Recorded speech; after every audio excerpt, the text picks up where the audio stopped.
Pinagpalang araw po sa inyo, ma'am. Ako po si Glenn Howard L. Ponteras from M041 at ito po ang aking ginawang kwento. Pamagat: ang pagbabahagi ng kaalaman. Sa loob ng silid-aklatan ng paaralan, tahimik at maayos ang paligid. Mga tauhan: Maria, isang mag-aaral na may dalang malaking libro at notebook. Juan, isang kaklase na mukhang naguguluhan at may dalang papel at ballpen. Nakaupo si Maria at abala sa pagbabasa. Lalapit si Juan ng dahan-dahan at marahang kakatok sa mesa. Juan, magandang umaga Maria. Maaari ba akong umupo dito sa tabi mo? Maria, oo naman Juan, walang problema. Maupo ka. Juan, maraming salamat. Alam mo, nahihirapan talaga ako sa ating aralin sa Filipino tungkol sa komunikasyon. Nakikita ko na masipag ka mag-aral. Baka naman pwede mo akong tulungan.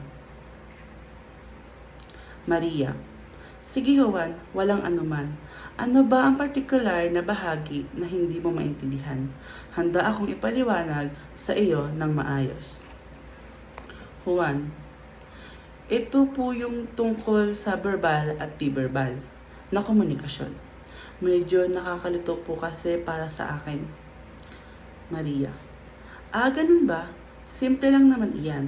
Ang komunikasyon verbal ay yung paggamit natin ng mga salita o pananalita tulad ng pinag-uusapan natin ngayon. Juan, okay po. Kumbaga yung sinasabi natin ng pasalita o pasulat. Maria, tama ka. At yung di-verbal naman ay yung mga kilos, galaw o ekspresyon ng muka. Halimbawa nito yung pagtango mo kanina o yung ngiti ko sa'yo.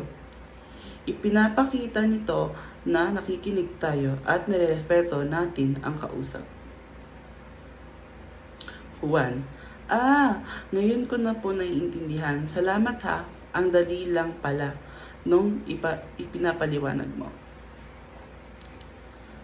Maria, wala yon. Ang mahalaga, nagkakaintindihan tayo.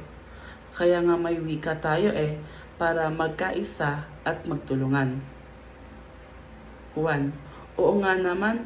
Dahil dyan, mas lalo kong na-appreciate ang kahalagahan ng pakikipag-usap ng may respeto. Maraming salamat ulit, Maria. Maria, walang anuman, Juan. Basta mag-aral lang tayo ng mabuti. Ingat ka. Juan, ikaw din. Paalam. Ayun lang po at maraming salamat.